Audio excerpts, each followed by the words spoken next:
नमस्ते दोस्तों, मैं डॉक्टर देवांशु। स्वागत है आप सभी का एक नए वीडियो में।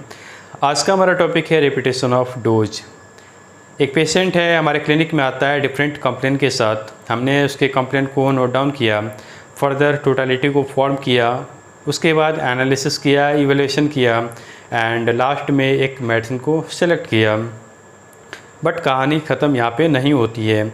मेडिसिन सेलेक्ट करने के बाद उसका जो रिपीटेशन होता है वो सबसे इम्पॉर्टेंट होता है। कब तक उसको रिपीट करना है, कब मेडिसिन को स्टॉप करना है, क्योंकि ये सबसे ख़ास एक पहलू होता है पेशेंट की प्रॉब्लम को ठीक करने का। तो जितने ये डाउट हैं, जितने ये क्वेश्चन हमारे दिमाग में आते हैं कि कब तक रिपीट करें, कितना करें, एक्यूट डिजीज़ में कैसे करें, क्रोनिक में कैसे करें, ये सब आंसर आपको मिलेंगे 248 एफरेज में, जिसको 5th addition and 6th addition में इसको रीराइट भी किया गया था। तो ये सारे पॉइंट उस एफरेज में आपको देखने को मिलेंगे। तो इन सारे तथ्यों पे, इन सारे पॉइंट पे आज की इस वीडियो में हम बात करने वाले हैं। उसके साथ साथ एक न्यू मेडिसिनल सॉल्यूशन जिसका जिक्र डॉक्टर हैनीमैन ने 6th एडिशन में किया जब इसको रीराइट किया इस एफरेज को। तो क्या है न्यू मेडिसिनल सॉल्यूशन, उस पर भी आज की इस वीडियो में हम चर्चा करने वाले हैं। तो वीडियो काफ़ी खास होने वाला है। इस वीडियो को आप अंत तक जरूर देखें और अगर आप पहली बार इस चैनल पे आए तो चैनल को प्लीज़ सब्सक्राइब कर लें और बेल आइकन क्लिक जरूर करें ताकि फर्दर जो भी वीडियो अपलोड हो उसकी नोटिफिकेशन आपको मिलते रहे। तो चलिए आज के इस स्पेशल वीडियो को स्टार्ट करते हैं। डोज का मतलब ही होता है क्वांटिटी ऑफ मेडिसिन। लाइक एक पेशेंट आता है, उसके लिए सिमिलम मेडिसिन होती है सिफ्लिनम। अब सिफ्लिनम को कितनी बार रिपीट करना है ये ज़्यादा इंपॉर्टेंट है। बहुत सारे पेशेंट आपको ऐसे ही मिलेंगे कि उन्होंने इंटरनेट पे, गूगल पे मेडिसिन सर्च किया, डिजीज से रिलेटेड मेडिसिन सर्च किया और उस मेडिसिन को खाया। शुरू में उनको काफ़ी अच्छा फील हुआ, बट फर्दर बाद में उनकी प्रॉब्लम और ज़्यादा बढ़ गई। ये अगर आप एक होम्योपैथिक स्टूडेंट हैं तो आपको पता होगा ये बात कि हमारा काम होता है वाइटल फोर्स को इन्फ्लुएंस करना, वाइटल फोर्स को एक्साइट करना। बट अगर उसको हम कंटिन्यू एक्साइट करेंगे तो वो उसका उल्टा इफेक्ट बॉडी पे दिखाना शुरू कर देता है। कुछ वैसा ही होता है उन पेशेंट के साथ, उन लोगों के साथ जो गूगल पे मेडिसिन को सर्च करके और खुद से लेना शुरू कर देते हैं। सो अगर आपको प्रॉब्लम है तो आप अपने नज़दीकी होम्योपैथिक डॉक्टर से संपर्क करें। आप मुझसे भी ऑनलाइन ट्रीटमेंट ले सकते हैं। नीचे डिस्क्रिप्शन में आपको सारी डिटेल वहाँ पे मिल जाएगी। तो आते हैं अपने मेन टॉपिक पे। तो सबसे पहले हम बात करेंगे 5th एडिशन में डॉक्टर हैनीमैन ने क्या क्या पॉइंट बताया है। डॉक्टर हैनीमैन लिखते हैं कि dose of the same medicine may be repeated several time according to circumstances, यानी कि परिस्थिति के हिसाब से किसी भी मेडिसिन को आप रिपीट कर सकते हैं, सेवरल टाइम रिपीट कर सकते हैं। बट कंडीशन क्या है, बट ओनली सो लॉन्ग, तब तक के बाद यहाँ पे 2-3 यहाँ पे पॉइंट दिया डॉक्टर हैनीमैन ने, जिसमें सबसे पहला ही पॉइंट है कि अगर आपको दिख रहा है कि रिकवरी इंस्यू, यानी कि पेशेंट की प्रॉब्लम अगर आपको दिख रहा है कि ठीक हो रही है तो वहाँ पे आपको मेडिसिन को तुरंत स्टॉप करना है। सेकंड यहाँ पे पॉइंट है same remedy so good effect, यानी कि जो मेडिसिन आपने दिया है उसने अपना गुड इफ़ेक्ट दिखाना बंद कर दिया, यानी कि मेडिसिन ने अपना काम कर दिया है। तो वहाँ पे आप उस मेडिसिन को स्टॉप करके एक न्यू मेडिसिन वहाँ पे सेलेक्ट कर सकते हैं। या अगर आपको लगता है कि सेम मेडिसिन ही वहाँ पे उसकी आवश्यकता है तो उसकी फर्दर आप उसकी पोटेंसी वहाँ पे चेंज कर सकते हैं, क्योंकि जो रेस्ट ऑफ द डिजीज वहाँ पे है वो अभी तक रिमूव नहीं हुआ है बॉडी से, वो ख़त्म, एक्सटिंग्विश नहीं हुआ है। तो उस कंडीशन में भी आप इस मेडिसिन को स्टॉप करके एक नई मेडिसिन को सेलेक्ट कर सकते हैं।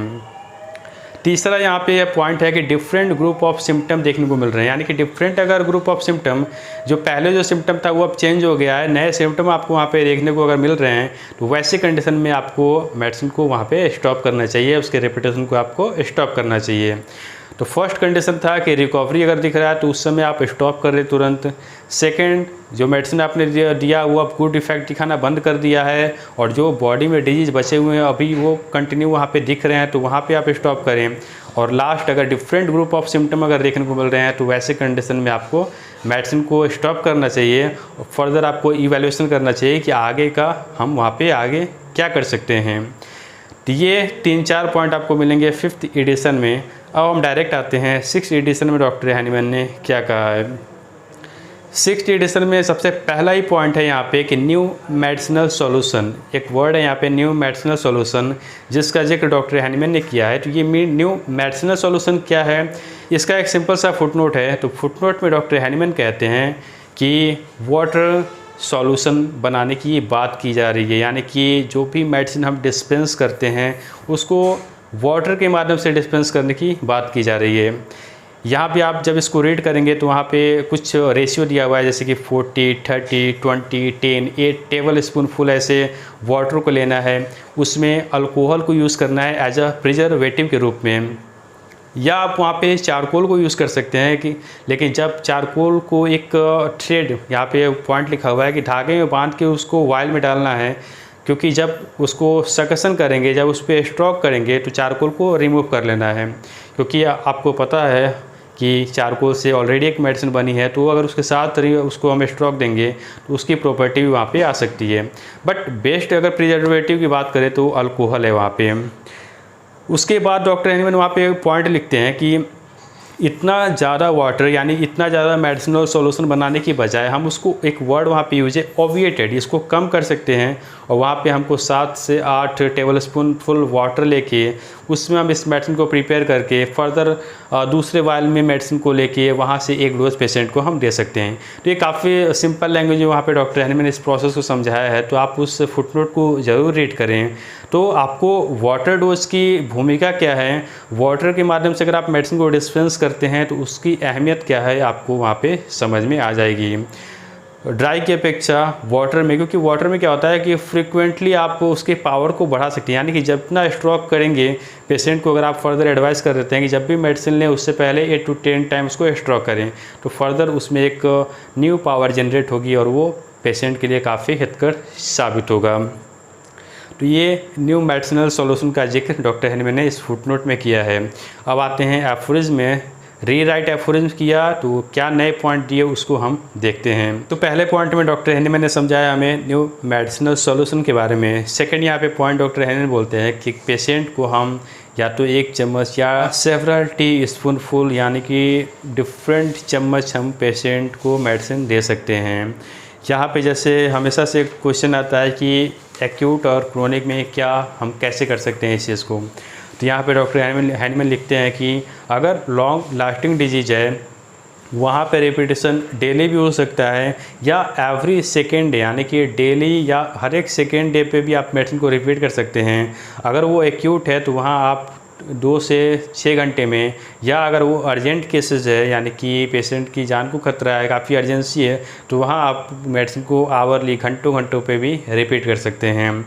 मेरा एक प्रैक्टिकल एक्सपीरियंस है, या एक्यूट केसेस में खासकर ये मेडिसिन है, अगर मुझे इसको पेशेंट को देना होगा तो 1 कप, उसमें आधा कप मतलब वो वाटर लेंगे, उसमें इसका 2 बूंद डाल के उसको मिक्स करके और 1-1 चम्मच हर 1 घंटे या जितनी आवश्यकता है उसको मैं रिपीट करवाता हूँ, और इसके काफ़ी बेटर रिज़ल्ट मुझे अपने प्रैक्टिकल लाइफ में भी देखने को मिलते हैं। क्रोनिक केसेस में भी कुछ ऐसा ही प्रोसेस है मेरा, और उसमें भी काफ़ी अच्छे रिज़ल्ट हैं। तो एक्यूट की बात हो गई और यहाँ पे क्रोनिक की भी बातें हो गई। ऐसा हम सोचते हैं ना कि क्रोनिक में रिपीटेशन हम कितना लंबा करें, एक्यूट में कितना करें, तो यहाँ डॉक्टर हैनीमैन बोल रहे हैं कि आप क्रोनिक में डेली भी कर सकते हैं या हर एक सेकेंड डे भी कर सकते हैं। एक्यूट में आप हर 2 से 6 घंटे पे भी कर सकते हैं, या हर 1 घंटे भी आप इस मेडिसिन को रिपीट कर सकते हैं। तो मुझे लगता है कि इस पॉइंट के बाद आपके जो अंदर का डाउट है वो क्लियर हो गया होगा। और नेक्स्ट यहाँ पे डॉक्टर हैनीमैन पॉइंट बोल रहे हैं कि अगर वो क्रोनिक केस है, हमने करेक्टली मेडिसिन चूज़ किया, यानी कि क्रोनिक केसेस में हमने एक सिमिलिमम को चूज़ कर लिया है, वो सिमिलिमम उस पेशेंट के लिए परफेक्ट है, क्योंकि हमने उस पर काफ़ी मेहनत किया है। फर्दर टोटलिटी फॉर्म की इवेलुएट करने के बाद उस मेडिसिन को हमने सेलेक्ट किया है। इवन दोज, यहाँ पे एक और पॉइंट यहाँ पे है, even those whose action is of long duration. ऐसा भी बोला जाता है ना कि इस मेडिसिन का जो एक्शन है काफ़ी लॉन्ग ड्यूरेशन, लंबे समय तक है, तो उसको आप रिपीट नहीं कर सकते। बट यहाँ पे डॉक्टर हैनीमैन बोल रहे हैं even those whose action is of long duration may be repeated daily for month, उसको भी आप मंथली, महीनों तक रिपीट कर सकते हैं, और वहाँ पे भी आपको काफ़ी सक्सेसफुल रिजल्ट मिलेंगे। बट वही बात है कि इसके पीछे आपको देखना पड़ेगा कि कितनी आवश्यकता है। अब ये चीज़ें क्या है कि प्रैक्टिकल चीज़ें हैं, ये आपको सामने ही समझ में आएगी, यानी कि पेशेंट का रिपोर्टिंग से समझ में आएगी कि पेशेंट पे मेडिसिन का एक्शन कितना हो रहा है। ये चीज़ें आप, क्योंकि डॉक्टर हैनीमैन ने बोला भी है कि हमेशा जब भी हम ट्रीटमेंट में जाते हैं तो हमें अपना कॉन्सेप्शन, परसेप्शन एंड ऑब्जर्वेशन, ये सारी चीज़ें हमारे क्लियर होना चाहिए। परसेप्ट करना है, कॉन्सेप्चुअल माइंड से उसे एनालिसिस करना है, और ऑब्जर्वेशन भी हमारा परफेक्ट होना चाहिए, ताकि फर्दर बहुत सारे पेशेंट ऐसे भी आएंगे कि मेडिसिन उन पे वर्क कर रही होती है बट वो वहाँ पे झूठ बोलते हैं, या वो इसलिए नहीं बोलते कि उनको लगता है कि अगर हम बोल देंगे ठीक है तो शायद डॉक्टर साहब अच्छी दवा नहीं देंगे। तो ये सारी चीज़ें ऑब्जर्वेशन काफ़ी आपको हेल्प करेंगी इस मेडिसिन के रिपीट नई मेडिसिन को रिपीट करने में भी, और कब तक रिपीट करना है, इन सारे प्रोसेस में ये चीज़ें काफ़ी हेल्प करेंगी। इसलिए हमारा ऑब्जर्वेशन वहाँ पे काफ़ी तगड़ा होना चाहिए। Increase potency if not appearing any new symptom, अगर काफ़ी लंबा टाइम हो गया है और कोई नए सिम्टम नहीं आ रहे हैं तो वहाँ पे डॉक्टर हैनीमैन बोल रहे हैं कि आप उस मेडिसिन के पोटेंस को इंक्रीज भी कर सकते हैं। और अगर डिफरेंट ग्रुप ऑफ सिम्टम आ रहे हैं, ऐसे सिम्टम जो पेशेंट ने कभी महसूस नहीं किया, पहले उसको नहीं था, अगर उस तरीके के सिम्टम आ रहे हैं तो आपको वहाँ पे मेडिसिन को चेंज करने की ज़रूरत है। और इस रेफरेंस के लास्ट में डॉक्टर हैनीमैन ने 2 पॉइंट का जिक्र किया है, जिसमें पहला है होम्योपैथिक एग्रावेशन एंड दूसरा है सीन सिम्टम। होम्योपैथिक एग्रावेशन आप सभी को पता है कि इस कंडीशन में जो पेशेंट की जो भी सिम्टम होते हैं, जो पेशेंट लेके आया होता है, वो थोड़े बहुत बढ़ जाते हैं, बट मेंटली रूप से पेशेंट को काफ़ी रिलैक्स फील होता है। तो ये हो गया होम्योपैथिक एग्रावेशन। तो इस होम्योपैथिक एग्रावेशन अगर आपको दिख रहा है तो वहाँ भी आपको मेडिसिन को स्टॉप कर देना चाहिए। और एक और वर्ड का यूज़ है यहाँ पे सीन सिम्टम। सीन सिम्टम का यहाँ पे मतलब लिखा हुआ है इट द एपरेंट सिम्टम्स, जो सिम्टम वहाँ पे दिख रहे हैं seen symptom cause by excess of homeopathic medicine will soon disappear and leave undisturbed health in its wake. Seen symptom क्यों डेवलप हो रहा है? Due to the excess use of homeopathic medicine, और ये खुद ब खुद डिसअपियर भी हो जाता है। तो ये homeopathic aggravation and seen symptom का जिक्र डॉक्टर हैनीमैन ने इस रेफरेंस के लास्ट में किया है। और एक और पॉइंट जो बहुत सारे फिजिशियन आज की डेट में इसको प्रैक्टिकल में इसको अपना भी रहे हैं, ऑल्फैक्शन। ऑल्फैक्शन का जिक्र है यहाँ पे कुछ पॉइंट दिए हुए हैं। If only a small vial say a dram of dilute alcohol is use in the treatment in which it contained and dissolved through suction 1 globule of medicine, which is to be used by olfaction every 2, 3 or 4 days. This also must be thoroughly succeed 8 to 10 times before each olfaction। यानी कि medicine को आप olfaction यानी कि सुहाने वाली जो विद्या है उसके माध्यम से भी आप मेडिसिन को ले सकते हैं।